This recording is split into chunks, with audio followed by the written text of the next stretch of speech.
بسم الله الرحمن الرحيم اذا زلزلت الارض زلزالها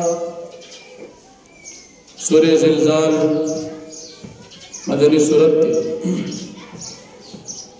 دی سورت تا سورة زلزال وی زکا چید پدی سورت کی دا قیامت ابتدائی حالات ذکر کی گی چزمکہ باندی باز زلزل راشی دا صورت پہ اعتبار دا ترتیب قرآنی سرا 93 دی او دا نزول پہ لحاظ سرا 93 دی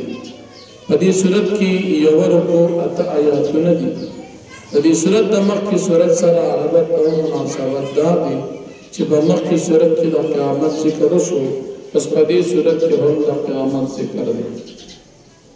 کلچ دا قیامت ترس شی د زمکی حال بدای چې دا به وخوځېږي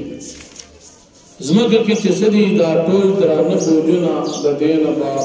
بهر راوځي او انسان به وایي چې په دې زمکه باندې څه چلو شو دې خو ټول هر څه بهر راوویستل په دغه ورځ باندې به زمکه باندې زمکه به ټول هر څه واضح کړي او دا وایي چې ما په حکم د الله پاک شوی دی ځکه مې هر څه راوویستل دا داسې سخته ورځ ده خلک به ټول ډلې ډلې شي هر چا د خپل عمل وښودلی شي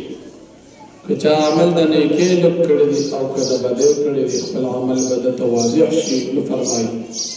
اذا زلزلت الارض زلزالها هر کله چې وخوځول شي ځمکه په خوځولو سره واخرجت الارض اثقالها او روباسي ځمکه خپل درانه بوجونه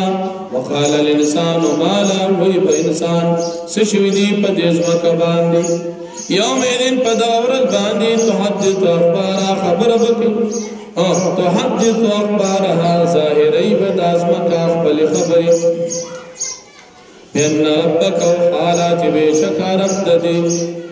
وحی کړی دا حکم کړی دیتا یومئذ په دغه ورځ باندې یصدر الناس اشتاتا لیروا اعمالهم شبا خلق ډلې ډلې د پاره دي چې دي ته ښودلی شي د دوی عملونه فمن یعمل مثقال ذرة خیرا یرا پس چې عمل کو په اندازې د یوې ذرې بیا نیک دا به دې ویني فمن یعمل مثقال ذرة او چې عمل کو د په اندازې د ذرې یو د ګناه یرو دا به دې ویني